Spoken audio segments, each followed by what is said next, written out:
Lendo a Bíblia em um ano. Dia 41. Primeira leitura. Êxodo, capítulo 30, versículo 11, ao capítulo 31, versículo 18. O Senhor disse a Moisés: Quando você fizer o recenseamento dos filhos de Israel, cada um deles dará ao Senhor o resgate de si próprio quando você fizer a contagem, para que não haja entre eles praga nenhuma quando você fizer a contagem. Todo aquele que for incluído na lista dará isto, 6 gramas, segundo o peso padrão do santuário, que é de 12 gramas. Esses 6 gramas são a oferta ao Senhor. Todo aquele que for incluído na lista de 20 anos para cima dará a oferta ao Senhor.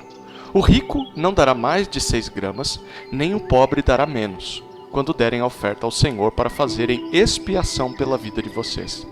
Você receberá o dinheiro das expiações dos filhos de Israel e o usará para o serviço da tenda do encontro, e será para memória aos filhos de Israel diante do Senhor, para fazerem expiação pela vida de vocês. O Senhor disse mais a Moisés: Faça também uma bacia de bronze com o seu suporte de bronze para lavar. Coloque-a entre a tenda do encontro e o altar, e ponha água dentro dela. Nela, Arão e seus filhos lavarão as mãos e os pés. Quando entrarem na tenda do encontro, eles se lavarão com água para que não morram. Também quando se aproximarem do altar para ministrar, para acender a oferta queimada ao Senhor, lavarão as mãos e os pés para que não morram. E isto lhes será por estatuto perpétuo, a ele e a sua posteridade através de suas gerações. O Senhor disse mais a Moisés: Pegue as mais excelentes especiarias, 6 quilos de mirra líquida, a metade, a saber 3 quilos de cinamomo aromático, 3 quilos de cálamo aromático, 6 quilos de cássia, segundo o peso padrão do santuário, e 3,5 litros de azeite de oliveira. Disto você fará o óleo sagrado para a unção, o perfume composto segundo a arte do perfumista. Este será o óleo sagrado da unção. Com ele, você ungirá a tenda do encontro, a arca do testemunho, a mesa com todos os seus utensílios, o candelabro com os seus utensílios, o altar do incenso, o altar do holocausto com todos os utensílios e a bacia com o seu suporte. Assim, você consagrará estas coisas para que sejam santíssimas. Tudo que tocar nelas será santo. Você ungirá também Arão e seus filhos, e os consagrará para que me sirvam como sacerdotes. Diga aos filhos de Israel: Este me será o óleo sagrado da unção de geração em geração. Não se ungirá com ele o corpo de quem não for sacerdote. Não façam outro óleo semelhante da mesma composição. É óleo santo, e será santo para vocês. Quem preparar óleo igual a este, ou com ele ungir um estranho, será eliminado do meio do seu povo. O Senhor disse a Moisés: Pegue a mesma quantidade de substâncias aromáticas, estoraque, ônica, gálbano e incenso puro, e com isto faça incenso, perfume segundo a arte do perfumista, temperado com sal, puro e santo. Moa uma parte desse incenso e coloque-o diante da arca do testemunho da tenda do encontro, onde me encontrarei com você. Esse incenso será coisa santíssima para vocês. Porém, o incenso que vocês farão, segundo a composição deste, não façam para seu uso pessoal. Santo será para o Senhor. Quem fizer incenso igual a este para o cheirar, será eliminado do meio do seu povo. O Senhor disse mais a Moisés: Eis que chamei pelo nome Bezalel, filho de Uri, filho de Ur, da tribo de Judá, e o enchi do Espírito de Deus, de habilidade, de inteligência e de conhecimento em todo artifício, para elaborar desenhos e trabalhar em ouro, prata e bronze, para lapidação de pedras de engaste, para entalho de madeira, para todo tipo de trabalho artesanal. Escolhi a Oliabe, filho de Aizamaque, da tribo de Dan, para trabalhar com ele. Também dei habilidade a todos os homens hábeis para que me façam tudo o que tenho ordenado: a tenda do encontro, a arca do testemunho, o propiciatório que está por cima dela e todos os pertences da tenda, a mesa com os seus utensílios, o candelabro de ouro puro com todos os seus utensílios e o altar do incenso, o altar do holocausto com todos os seus utensílios e a bacia com o seu suporte, as vestes finamente tecidas, as vestes sagradas do sacerdote Arão e as vestes de seus filhos para servirem como sacerdotes, o óleo da unção e o incenso aromático para o santuário, eles farão tudo segundo tenho ordenado. Disse mais o Senhor a Moisés: fale aos filhos de Israel e diga-lhes o seguinte: certamente vocês guardarão os meus sábados, pois é sinal entre mim e vocês de geração em geração, para que vocês saibam que eu sou o Senhor que os santifica. Portanto, guardem o sábado, porque é santo para vocês. Aquele que o profanar morrerá. Quem nesse dia fizer alguma obra será eliminado do meio do seu povo. 6 dias se trabalhará. Porém, o 7º dia é o sábado do repouso solene, santo ao Senhor. Quem fizer alguma obra no dia do sábado morrerá. Os filhos de Israel guardarão o sábado, celebrando-o por aliança perpétua de geração em geração. Entre mim e os filhos de Israel é sinal para sempre, porque em 6 dias o Senhor fez os céus e a terra, e no 7º dia descansou e tomou alento.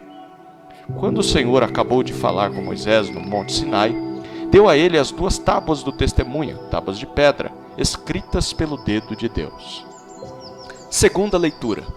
Mateus, capítulo 26, versículos 47 a 68. E enquanto Jesus ainda falava, eis que chegou Judas, um dos 12, e com ele grande multidão com espadas e porretes, vinda da parte dos principais sacerdotes e dos anciãos do povo. Ora, o traidor tinha dado a eles um sinal: aquele que eu beijar é este, prendam-no. E logo, aproximando-se de Jesus, Judas disse: salve, mestre! E o beijou. Jesus, porém, lhe disse: amigo, o que você veio fazer? Nisto, aproximando-se eles, agarraram Jesus e o prenderam. E eis que um dos que estavam com Jesus, estendendo a mão, sacou da espada e, golpeando o servo do sumo sacerdote, cortou-lhe a orelha. Então Jesus lhe disse: coloque a espada de volta no seu lugar, pois todos os que lançam mão da espada, a espada perecerão. Ou você acha que não posso pedir a meu Pai, e ele me mandaria neste momento mais de 12 legiões de anjos? Mas como então se cumpririam as Escrituras, que dizem que assim deve acontecer?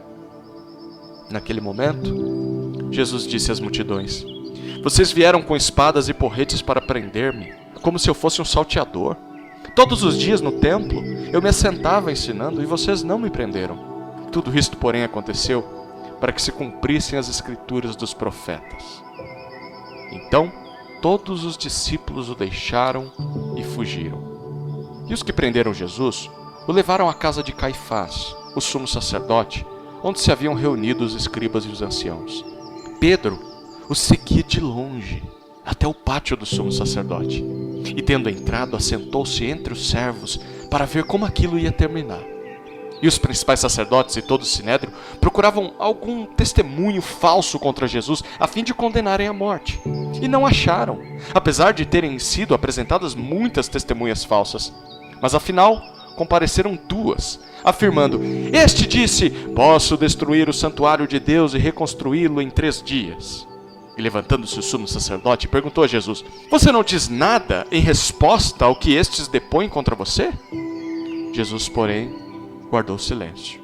E o sumo sacerdote lhe disse: eu exijo que nos diga, tendo o Deus vivo por testemunha, se você é o Cristo, o Filho de Deus. Jesus respondeu: é o Senhor mesmo quem está dizendo isso. Mas eu lhes digo que desde agora vocês verão o Filho do Homem sentado à direita do Todo-Poderoso e vindo sobre as nuvens do céu.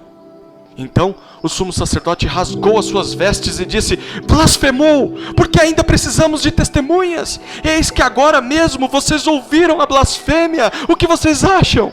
E eles responderam: é réu de morte. Então, alguns cuspiram no rosto de Jesus e bateram nele. E outros o esbofeteavam, dizendo: profetize para nós, ó Cristo, quem foi que bateu em você? Terceira leitura. Salmos 32, versículos 1 a 11, de Davi, salmo didático. Bem-aventurado aquele cuja transgressão é perdoada, cujo pecado é coberto. Bem-aventurado é aquele a quem o Senhor não atribui iniquidade e em cujo espírito não há engano. Enquanto calei os meus pecados, envelheceram os meus ossos. Pelos meus constantes gemidos, todo o dia, porque a tua mão pesava dia e noite sobre mim, e o meu vigor secou como no calor do verão. Confessei-te o meu pecado, e a minha iniquidade não mais ocultei. Eu disse: confessarei ao Senhor as minhas transgressões, e tu perdoaste a iniquidade do meu pecado. Sendo assim, todo o que é piedoso te fará súplicas em tempo de poder te encontrar. Com efeito, quando transbordarem muitas águas, não o atingirão. Tu és o meu esconderijo, tu me preservas da tribulação e me cercas de alegres cantos de livramento. Eu o instruirei e lhe ensinarei o caminho que você deve seguir, e sob as minhas vistas lhe darei conselho. Não sejam como o cavalo ou a mula, que não têm entendimento, que são dominados com freios e cabrestos, do contrário, não obedecem a você. Muitos são os sofrimentos do ímpio, mas o que confia no Senhor, a misericórdia o cercará. Alegrem-se no Senhor e regozijem-se, ó justos. Exultem todos vocês que são retos de coração.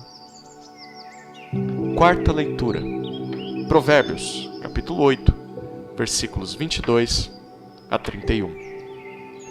O Senhor me possuía no início da sua obra, antes das suas obras mais antigas. Fui estabelecida desde a eternidade, desde o princípio, antes do começo da terra. Nasci antes de haver abismos, quando ainda não havia fontes carregadas de águas. Antes que os montes fossem firmados, antes de haver colinas eu nasci. Deus ainda não tinha feito a terra, nem os seus campos, nem sequer o princípio do pó do mundo. Eu estava lá, quando Ele preparava os céus, quando traçava o horizonte sobre a face do abismo. Estava lá quando Ele firmava as nuvens de cima, quando estabelecia as fontes do abismo, quando fixava ao mar os seus limites, para que as águas não transgredissem a sua ordem. Quando Ele compunha os fundamentos da terra, eu estava com Ele e era o seu arquiteto.